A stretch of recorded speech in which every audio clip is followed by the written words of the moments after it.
let's move on to our fourth blessing for tonight. Ready na po ba kayo sa fourth blessing for tonight? Ano, baka nagtataka kayo, hindi naman tayo 1, 2, 3, 4, 5, 6, 7, 8 hanggang 18. Ang tagal nito. Hindi tayo matatapos nito. Ano po, meron naman itong mga group, may mga clusters of blessings that we're gonna be receiving. Pero right now, one by one muna, okay? So right now, we are, our fourth blessing will be the one that will fill us up with overflowing blessings sa totoo lang. So handa na po ba kayo para matanggap ang ating fourth blessing? Ang ating fourth blessing is the Word of God. So may I request everyone to please stand up, brothers and sisters, and let's get ready to receive the Lord's message for tonight. So let me call in our Face-to-Face Church Executive Pastor, Pastor Jesse Licardo. Thank you, Lord. Yan, thank you, Lord po. Yan, magandang gabi po sa ating lahat. Are you blessed today? Thank you, Lord. Thank you, Lord. I would just like to praise and thank God for all the sacrifices. Alam niyo, para lang ako, I blinked and when I came here, everything is done. God is great. Thank you for faithful people who make sacrifices daily in order to give their very best for the glory of God.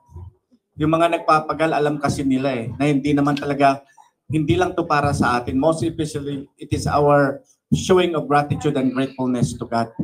Amen? Amen.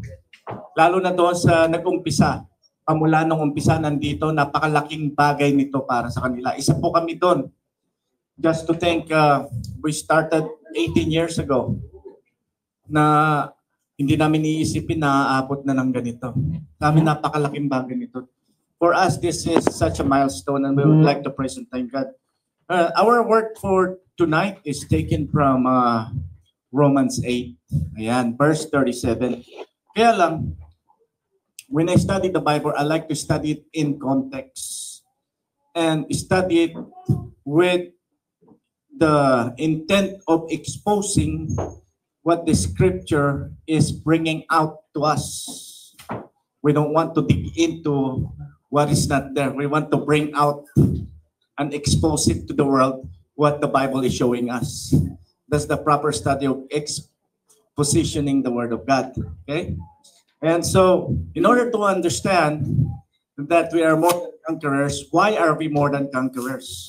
And how to be conquerors? Diba? How to be more than conquerors. Yung kailangan maintindihan natin ng pinaka-root cause why we are more than conquerors. Ayan. So, let us read this. Patikim lang naman ngayon, bukas na natin ngunguyain ng gusto. Kaya lang, gusto ko sana basahin natin yung pinag-umpisahan ng question, because there's a rhetorical question after the statement so that we can understand what this verb is telling us. Why are we more than conquerors? Kaya let me start by reading to you in Romans 8, starting in verse 28. Because the story in chapter 8, pardon? Ha? Masyadong close? Siyempre, alam mo, one tayo Ganyan talaga pag bagong kasal. Alam niyo naman, nag-a-adjust pa. Honeymoon stage. Kailangan mabait ka pa, understanding. Ayan, thank you, Lord. It says here, they were undergoing trials and testings, experiencing like birth pains. Kaya lang may assurance na ibigay si Lord through Paul. Sabi niyan dito, and we know, dapat alam natin, and we know that for those who love God, all things work together. All things work together. Habang pinabasa ko ito, mag-explain ako sa inyo. Kung ano man ang pinagtataanan mo ngayon, God is at work to make it work together for you and for your benefit. Sometimes you need to break down walls in your heart in order to build a vessel of choice for Him. Sabi niya dito, and we know that for those who love God, all things work together for good. For those who are called according to His purpose. Now, in order to understand that, the Bible says many are called but few are chosen. So calling is interconnected with election. Many are called. There's a universal call for salvation, but those who respond in faith are then elected by God and chosen for a purpose. Not for salvation, but for purpose and service based on the Bible. You can also see that in Ephesians 3, how the calling is Paul came about. He was elected to preach to the Gentiles and to expose the mystery of God. So, titignan natin dito ha. And we know that those for whom, and we know that those who love God, all things work together for good, for those who are called according to His purpose. We are called, and the election is according to His purpose. Those who respond in the universal calling of God through the preaching of the word, because faith comes from Him. Those who respond are then elected, and those who are elected, meaning to say they are elected for purpose or service. Okay?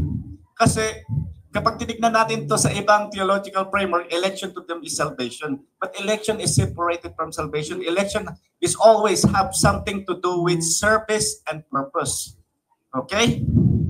Sabi dito, for those who are called according to His purpose, for those whom He foreknew, He also predestined. Now, something about foreknowledge. Did you know Did you know that it is God's prerogative or God's free will that He only knows? Even though He's sovereign, He is omnipotent, omnipresent, and what's the other one? Omniscient. Even though He is all-knowing, God only chooses to know those who love Him. Hindi niya inobliga ang sarili niyang kilalanin lahat. Ang kinikilala lang talaga niya ay yung mga nagmamahal sa Kanya. Nakasulat pa sa Biblia yon. Kung hindi nakasulat, hindi ko sasabihin. 1 Corinthians 8, verse 3. But if anyone loves God, he is known by God. So, those who are in Christ, those who love Him, those who knows Him, and those whom He called, He also, and those God, how does He say here? Ano ba yung pagsabi? And those who are called according to His purpose, for those whom He foreknew, He also predestined. So those who love God are known by God, and since we love Him, He foreknew us. And what did He do? In His foreknowledge, because we are in Christ, He predestined us. Predestination in the Bible, based on scriptural text, is not about who will be saved and who will be lost. We'll never find that in scriptures. No matter how much you look, it's not biblical. It's based on theological framework and intellectual assumption. But it's not in the Bible. Predestination in the Bible is this. Ito. And those whom He are called according to His purpose, for whom He foreknew, He also predestined to be. Predestination is to be conformed to the image of His Son. Upo na po kayo. Upo. Yan. Predestination is about those, or for those who know God, to those who love God. You are predestined to be conformed as adopted son, and predestined for what? To be conformed to the image of the Lord Jesus Christ. Predestination in the Bible is about the process of being Christ-like through the work of sanctification. Okay? Kahit natignan nyo sa Ephesians 1:4, we are predestined for adoption as sons. But in order for us to be predestined as sons, we have to conform to the image of Son. Nakalagay po dito. Predestined to be conformed to the image of His Son in order that He might be the firstborn among many brothers. And those whom He predestined, He also called. And those whom He called, He also justified. And those whom He justified, He also glorified. Para maintindihan natin ngayon, we are more than conquerors, bigla siya nagtanong ng rhetorical question. Sabi niya, what then shall we say to these things? Ano ngayon ang masasabi natin sa mga bagay na to? Tama ba yun sa Tagalog? Yan. If God is for us, who can be against us? So our being more than a conqueror is all about having a personal relationship with God. It's not about us. It's about the presence of God in us. That empowers us, that makes us more than a conqueror. Looking back at the trials that you've gone through, kasi these are the hardest trials to overcome, and yet, anong sinabi dito? Tingnan natin. But if God is for us, who can be against us? He who did not spare His own Son, but gave Himself as for us, how will He not also with Him graciously give us all things? He given us the best that He can give. His own Son. His own Son gave His life to be a propitiation for our sin. Kung binigay niya lahat yun, what more can we ask for? Pero kasi tayo, ang dami natin dictation, dapat ganito sa church. Dapat ganito. Pero mga taong ganito sa sa Biblia, alam niyo ba yon? Busy sila sa church. Dapat ganito. Yun naman, pastor, para hindi sila umalis, binibigay ang gusto nila, sige. Anong sinabi si Lord sa kanila? Just because you're religious, just because you're in church doesn't mean you're in Christ. Because what you profess and what you practice is two different things. And that's the danger in Christianity today, because Christianity nowadays is just a brand. Anyway, in the Bible, there's only 3 times that the word Christianity is used as a means to insult the followers of Christ. But yet in the Bible, you will see 2 kind of words that are being used in the Bible when it concerns believer. Number 1, disciples of Christ, 176 times mentioned in the New Testament. Number 2, saints. When you have been saved, you are no longer sin.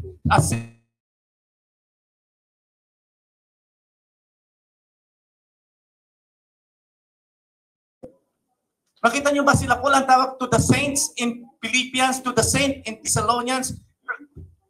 Ito kasi, we like to justify. Because we claim to be a Christian, but our practice doesn't say so. We live a contradictory life. Tawag doon, double standard or duplicity. Marami ngayon. That's why we don't experience being more than a conqueror. Hindi natin maranasan yung ibig sabihin nito. Because we live a duplicitous life. Meaning to say, nagiging hipokrito tayo. Bakit? Kung kailangan ng tubig. Bakit kaya kailangan ko ng tubig? Nasa kaya ang asawa ko? Yeah. Bagong kasal, pasensya na. Kung bagong kasal, di pa alam na lahat ng kailangan.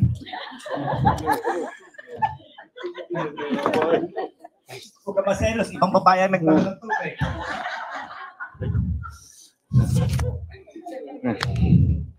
Thank you, Lord. Mas sexy ka pa rin sa nagdala ng tubig. Ganito kasi mga kapatid, okay? For us to understand. Nakalagay sa Biblia. Remember what I told you? Because of God's free will and His choice, He made a decision to only know those who love Him. And if you do not love Him, you just serve Him because you're being religious. Ito ang sabi niya sa Matthew 7. Not everyone who says to me, Lord, Lord, will enter the kingdom of heaven, but only those. Anong nakalagay doon? Not enter the kingdom of heaven, but the one who does the will of my Father who is in heaven. On that day, many will say to me, Lord, Lord, did we not prophesy in your name, and cast out demons in your name, and do mighty works in your name? And then I will declare to them, I never knew you, depart from me, you workers of lawlessness. What's wrong with that picture? These were people na sunod yung gusto nila sa church. Dapat ganito yun ang ginawa nila. Dapat ganito yung ginagawa na. Busy sila sa gawain ng simbahan, pero hindi yun ang will ng Father para sa kanila. You know the problem? Because they don't know how to submit. They don't know how to submit. Kaya hindi sila masaya sa simbahan. Alam mo kung bakit? Hindi kasi nasusunod ang gusto nila. For God, He sees that as sin against Him. It's a violation against Him. And every time they criticize the church of God, it is God they're criticizing. That's why the Lord said, I never knew you. Hindi kita kilala. Kasi, you may know the word of God. You may be busy in church, but you do not obey the will of God. What you're doing is meaningless. Kaya nga sabi ko sa iyo, our profession must match our action. Our confession must match our action. Kasi kung hindi, ng tao ang galaw mo, sasabihin nila ganyan ba ang Kristiyano? Remember, your trademark is your action, not your words. That's why the Bible says in Matthew 7, only a tree is known by, a tree is known by its fruit. So malalaman ang tunay nating character if we are truly more than conquerors. If the fruit that we're living out is that a tree of one that is victorious, the tree who is one who's living in triumph, the tree that is one whose fruit is living in victory. Are you living a triumphant life?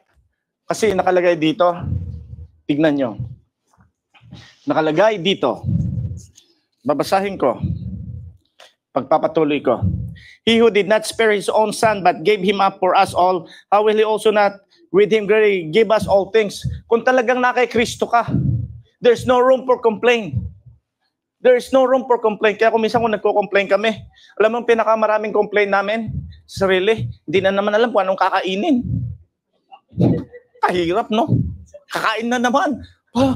Naging complaint na ang kakain na naman. Ilan sa inyo nagko-complain kung sabing kakain na naman?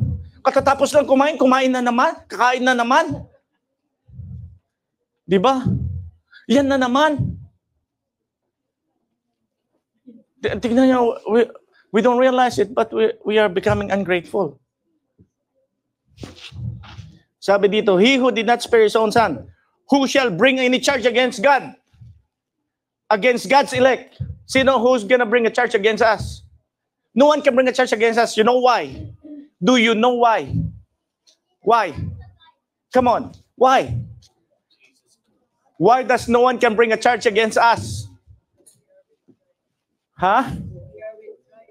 Come on. Come on. I need the biblical answer here. Because we have been justified. Meaning to say it as judicial act, God as a judge declares you not guilty. Even when the world declares you guilty, God declares you not guilty. You're innocent of charge. Because you have put your faith in the one who paid the price for your sin. The Lord Jesus Christ, our Lord and Savior. No one can bring a charge against you. But sometimes nakikinig tayo sa mga bulong ng tao, bulong ng demonyo. Tuloy ang tingin natin sa sarili natin, I'm not worthy. Talagang hindi, pero kung kay Kristo ka, worthy ka because of Christ. No one can bring a charge against you because you have been justified by God. When God looks at you, He sees the Son. He sees the righteousness of His Son. In 2 Corinthians 5:21, it says there, anong nakalagay doon mga kapatid? He made Him who knew no sin to be sin for us in order that we might have the righteousness of Christ. No one can bring a charge against you because God already declares you not guilty. And there's no one above God who will bring a charge against us. Who will bring a charge against the elect? Sinong magcha-charge sa atin? Na ganito ka. Kailan ko bisang pinapatulan natin yung mga nagsasalitan. Akala mo kung sino yan? Pastor na yan, kalbo. Akala mo kung sino? Wala akong pakialam kung sino ang akala nyo sa akin. Basta ang alam ko, anak ako ng Diyos. Diba? Marami na nag-aakala.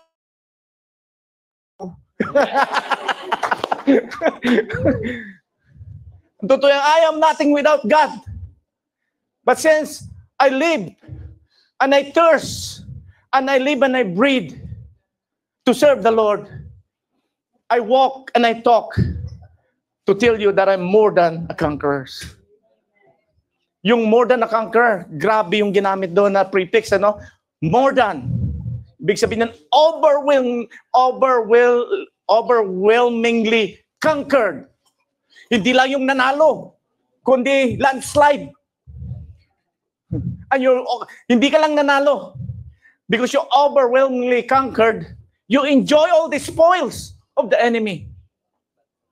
You have all the perks of overwhelmingly conquering. Yung makita ka lang ba, tumiklop na. Ganon yung victory kay Christ. Sabi dito, babasahin ko continually. Who shall bring any charge against God's elect? Alam na natin, because we have been justified. Naku, kailangan, confident tayo sa sagot natin. Because of Lord Jesus. Oo nga, Lord Jesus. But why? We have to be ready to give an answer to anyone who asks. Diba? Sabi ito, we have been justified. Who is to condemn? Paano ka nga i-condemn kung you already been justified? If God already pronounced you not guilty, you're innocent, who will condemn you? Diba? Pero dito sa mundo, puro condemnation. Nag-aatin pa yun, nakala mo kung sino. Pero ano naman, patuloy ka lang kapatid. Kahit anong sabihin nila. Kaya lang ito, sasabihin ko sa inyo, do you want to, kasi kuminsan, 20 taon na ako sa simbahan. 28 years, 18 years na ako, kami ang nag-umpisa ng face-to-face church. Pero pikon ka pa rin. Nagagalit ka pa rin. Nagmamarites ka pa rin ng hindi maganda sa ibang tao. Di ba? Kung nandun ko, kinikritik mo. Ayan na naman, akala mo ano, nakarinig ko na yan. You know why? A lot of people doesn't grow. Maturity. Because kapag matagal ka na, kasi hindi sa tagal nakukuha ang maturity ng tao eh. Hindi rin sa edad nakukuha ang maturity. Oo, nagiging mature ka, pero hindi ka nagmamature. Mature sa edad, pero hindi nagmamature sa iyong karakter. Sa iyong pamumuhay. Bakit? Nakalagay po sa Hebrews 6 o Hebrews 5, because you have become dull of hearing. Because you go to church without an intent to listen to the word and apply the word. You will never grow maturely if you do not apply the word of God. In Timothy 3, nakalagay doon that the word of God is alive and active. Nakalagay doon, yes, the word of God is God's breath. It's profitable for. Kasi if you really want true profit, listen to the word of God. Don't go to church just by saying go there. If you do not listen to the word of God and you not apply it in your life, don't expect maturity.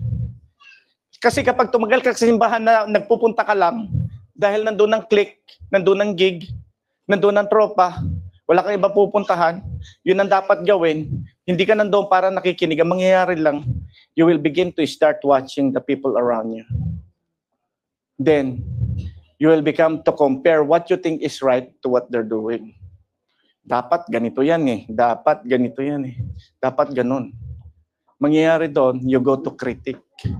Magkakaroon ka ngayon ng critical spirit. Tapos, bakit palagi na lang ganyan ang tinuturo eh? Kasi hindi ka natututo, kaya palagi nga tinuturo. Bakit paulit-ulit yan? Kasi, based on our observation as pastors, hanggat hindi mo talaga na-internalize yun, bakit paulit-ulit? Bakit paulit-ulit yung problema natin sa iisang bagay? Kasi hindi tayo natututo. Repetition is the mother of all learning. Kung patuloy yung mga anak natin magsisinungaling, maging sinungaling yan. Kapag patuloy tayong kumakain palagi, nangyari. Ikaw naman masyado kang ano, lalaki ka kaagad. Agad-agad. medyo painful. Ayan. Pero sa 2 Timothy 3 ba yun, mga kapatid? O 1 Timothy 3? Yeah. Pasensya na kayo kasi medyo antipara ko, mahina na.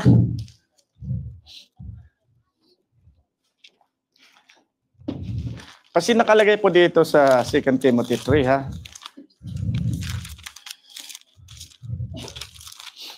Dapat maiksi lang to eh, pero I was inspired to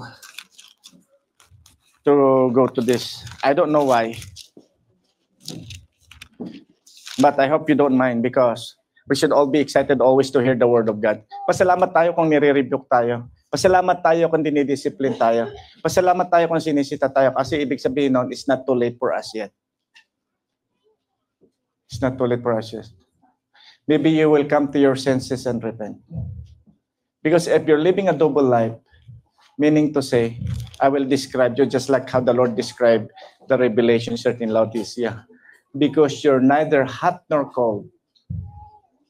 You are lukewarm. You're neither hot nor cold. I will spit you out of my mouth. That's the picture of duplicity in life. Those who come to church but doesn't want to let go of the world's perk. You're neither hot nor cold. There comes a time you have to make a decision kung ano mas importante sa'yo. Ako kasi matanda na ako eh. Kailangan maging seryoso na ako sa desisyon ko. 56 years old.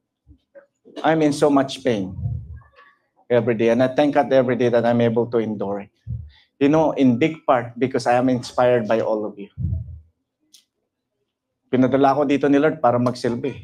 I'm inspired because of how Pastor Fernando deals with his physical challenges and he doesn't give up.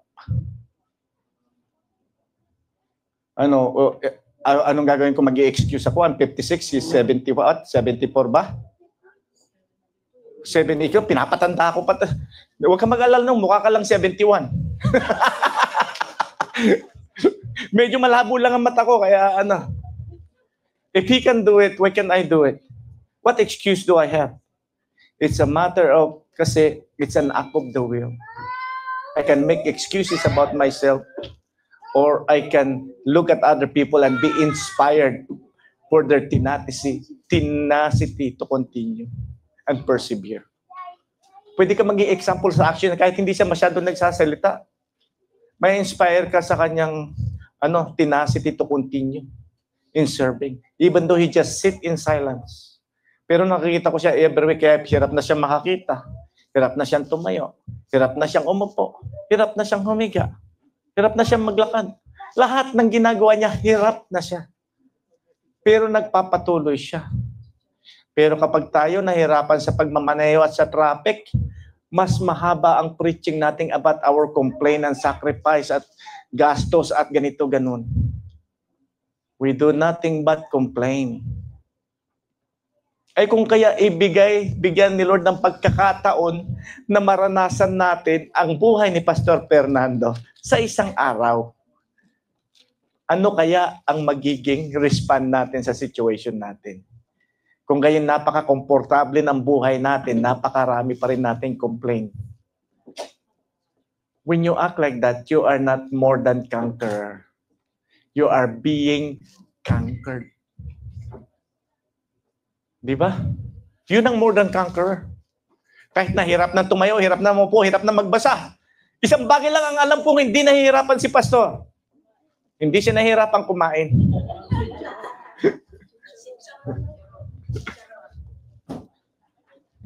Let me okay ba? Medyo habang ko pa ng konti. May sumasagot dyan, nagmumama. Ano naman ang magagawa namin?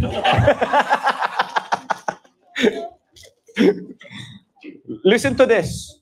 Why is it so important for us to hear the scriptures? Why is it so important to us to come to hear? Sabing ganon sa Hebrews 5, until now you're still babes because you have become dull of hearing. You don't go to church to hear. You only go to church to observe and critique. Kaya hindi ka nag-grow. You're an spectator, you're not a participant. I'm sorry to say.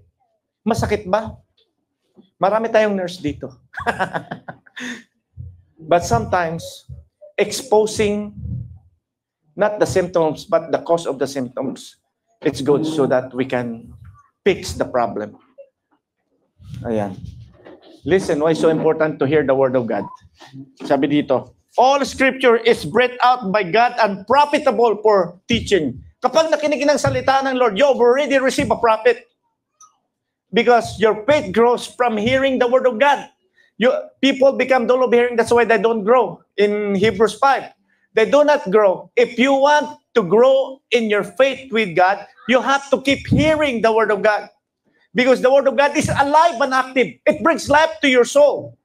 It emboldens your spirit. Ayan, sabi dito, all scripture is breathed out by God and profitable for teaching, for reproof, for correction, and for training in righteousness, that the man of God may be complete, equipped for every good work. Kapag tayo nakikinig ng salita ng Diyos, nagpupunta tayo sa simbahan para makinig ng salita ng Diyos. Alam ko ang tao nakikinig ng salita ng Diyos. Kasi tuwing may mga okasyon na ganito, excited sila. And they give your time, their talent, and treasure for what? Para mag-ayos nito. Para sa kanila, napaka-importante nito. Because when you hear the Word of God, the end cost of listening to the Word of God and practicing it is maturity. Kaya sinabi dito ni Paul, sabi dito, that the man of God may be complete, equipped for every good work. For every good work. Yun ang resulta. So mga kapatid, yung ko pa nagpe-pray, Lord, anong message ko ngayon? Then I look at the last 18 years and the challenges of having things like this.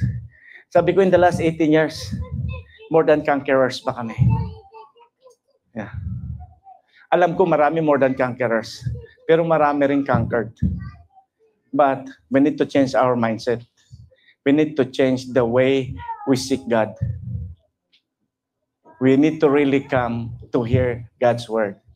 Sabi sa Hebrews 5, and now you should be mature, but you cannot handle mature yung meat. Until now, I still have to give you milk because you have become dull of hearing. What connection is that to faith? Because faith comes from hearing. Every time you go to church, you only come to observe. Parang maging ritual lang siyo, but you don't really listen in order to grow. You'll always be immature in your faith. Let's continue. Sabi dito, who is to condemn? Christ Jesus is the one who died, more than that, who was raised, who is at the right hand of God, who indeed interceding for us. Who shall separate us from the love of God? Titignan nyo to, lahat ito ng calamity na pwedeng ranasan ng tao. Shall separate us from the love of God? Shall tribulation or distress? Meron nga ngayon dito in distress, pero nandito, nagdedekorasyon, nagse-celebrate si Camille. Pamilya nila. Yung nanay ng asawa niya namatay ng cancer. Pag-uwi niya sa Pilipinas, dahil in-encourage na siya ni Joshua at nila Camille na umuwi, ni Jack na umuwi.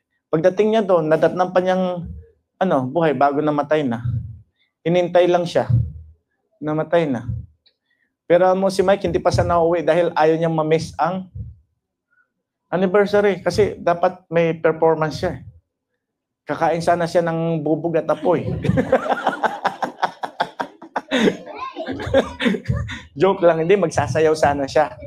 Ayan, spaghetti. Hindi. Pero sabi, kailangan mo na umuwi because sabi ni Joshua sa kanya, Mike, you really need to go home. Kaya sila na naghanap ng ticket para sa kanya. Buti na lang nakinig.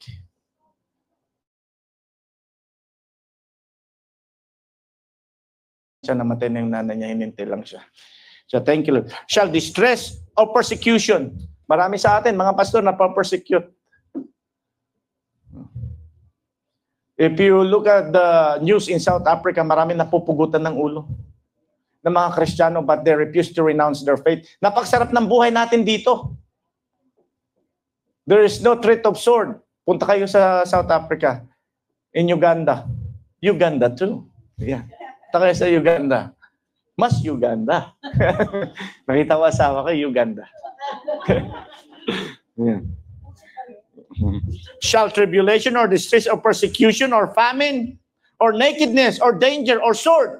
Lahat na ng matitinding problema o calamity na pwedeng ranasan. So, can they separate us from the love of God? None. None of this can separate us. As it is written, for your sake we are being killed all the day long. We are regarded as sheep to be slaughtered. No, in all these things we are more than conquerors through Him who loved us. We are conquerors through Him who loved us. Kuminsan, kaya hindi tayo mukhang conqueror, more than conquerors because we go to church but we are not in partnership with Christ. We are the conquered, but we are not more than conquerors. But you're in Christ regardless of situation, regardless of calamities that you're experiencing, regardless of distress, regardless of tribulation, regardless of famine or nakedness or whatever it is that you're going through. Because Christ is with you, you are more than conquerors. And if Christ is for us, who will be against us? Remember this. You are more than conquerors if you are in Christ Jesus.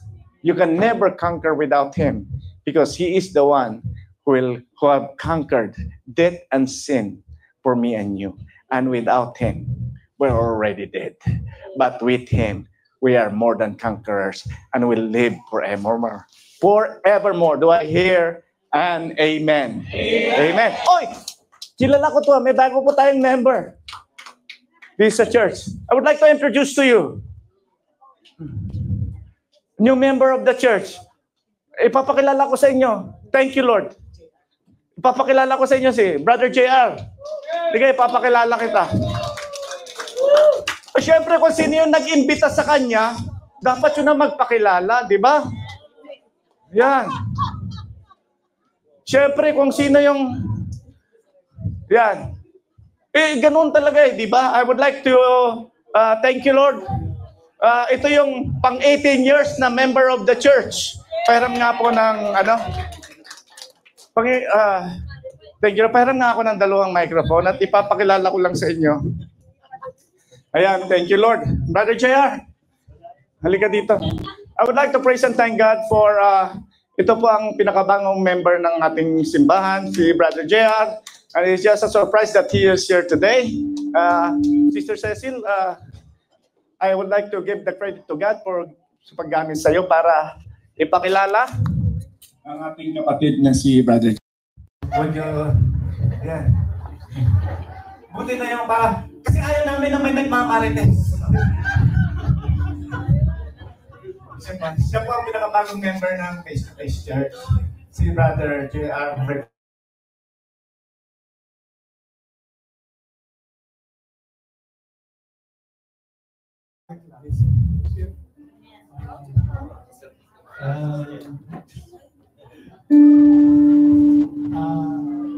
Wala akong masabi.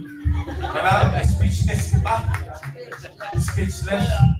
I just want to praise and thank God for everything that happened to me for the past few months. Saka ko parang hindi nervous eh. Hindi po ako sa salita sa mga lalo na sa mga gandang tulad ko.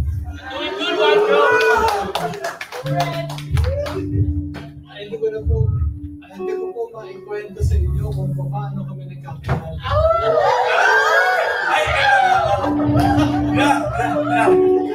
Dahil po ay siguro biyaya ni Lord. Amen. Pinagtagpo kami dalawa. I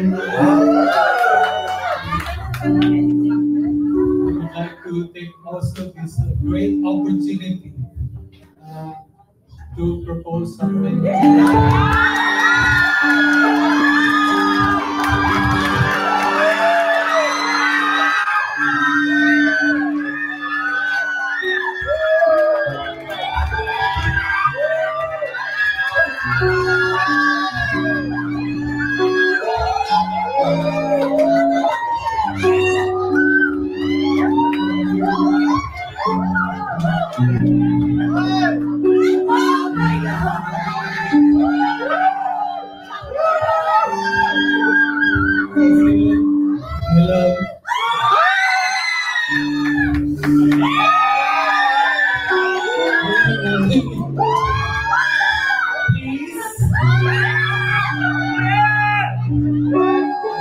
Will you marry me daw? Bakit di mo naiintindihan?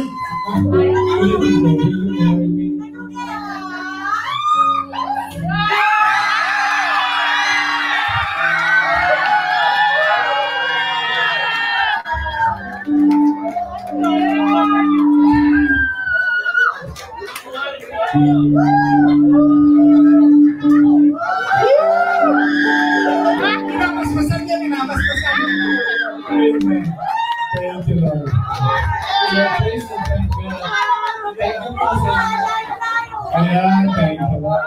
Siyempre, alam mo, hindi kami mahihain eh. Buong buhay niya. Thank you, Lord. Thank you, thank you, thank you.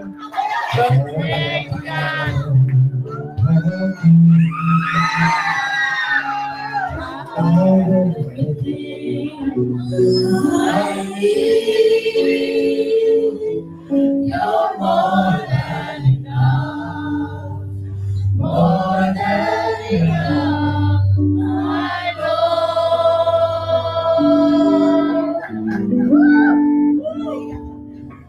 Jesus, you're all I need. You're my Lord, my Savior, my friend. Oh, Jesus, you're all I need in my life.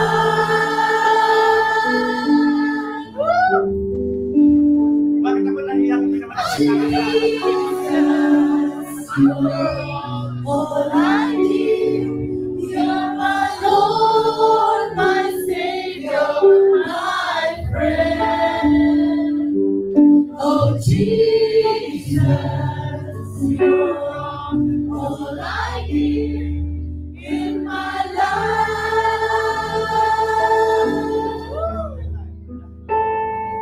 In my life.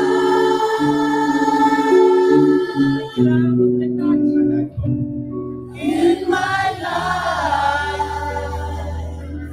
Lord, you're all I need.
Thank you, Lord. Brothers and sisters, let's give a round of applause to Brother JR.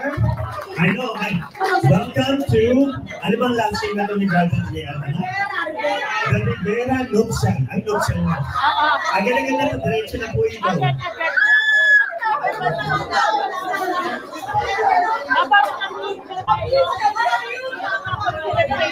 Thank you, Lord.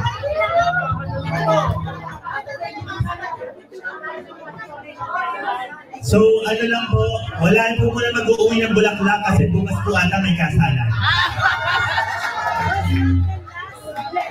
Oh, oy, hindi po yan ano ha, minus one sa blessing. Additional blessing yan. Thank you, Lord. Ayan, thank you, Lord. So that's an additional blessing. Talaga namang napastretch tuloy ang ating Pastor Jesse. Talaga, na-stretch niya ng gusto ang ating word for today. Ayan, so, but thank you, Lord, for the word of God that we received today. Talaga naman, sabi pa naman ni Pastor Jesse kanina sa word niya, our confession must match our action. May nag-confess tuloy. Minatch niya yung confession. Nag-match na sa action. Thank you, Lord. So ngayon po, our next part of our program is, gutom na po ba kayo? Amen! Eh kaso, our confession must match our action. Hindi naman mukhang gutom eh. Patingin nga ng mukhang gutom. Ayan.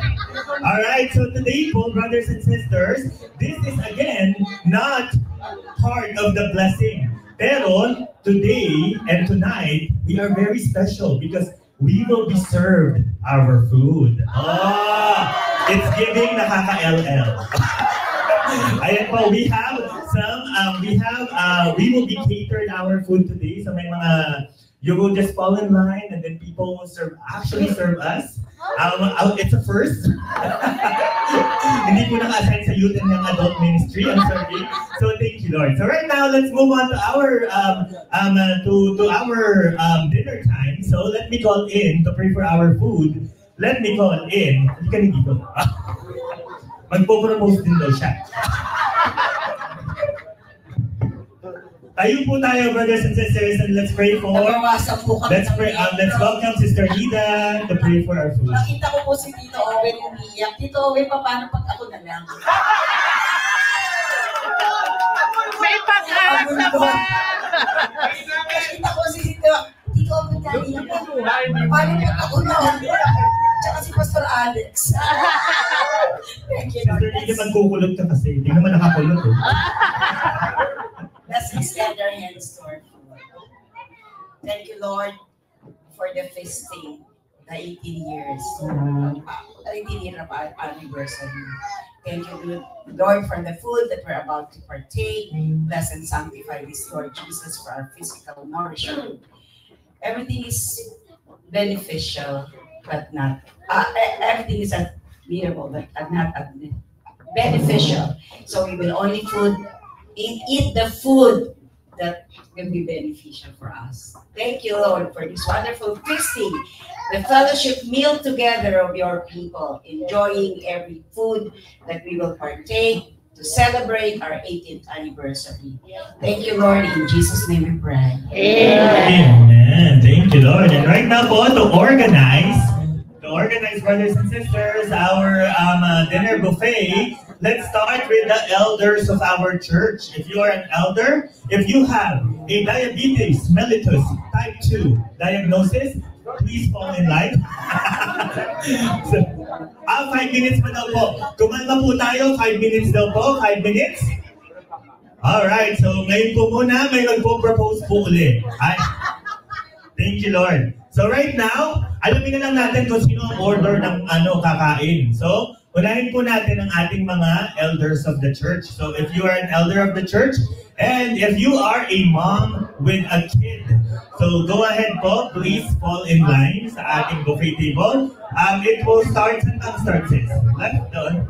Doon po by the wall. Dito po ang simula ng linya, alright? Followed by all the sisters. And then last but not the least will be the brothers, okay? Oh, left daw po pala ang simula. So dun po sa malapit sa exit. Dun po ang line, okay?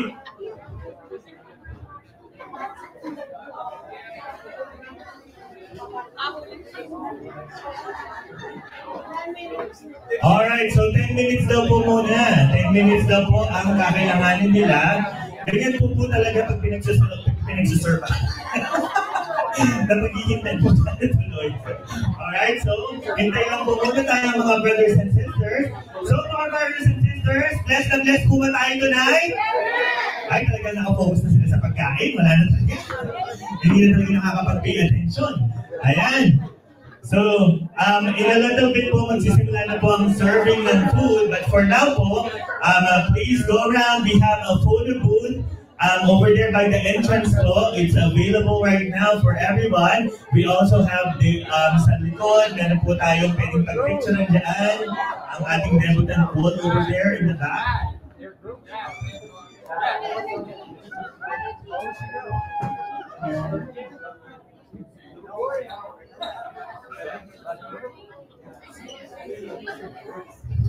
Thank you, Lord.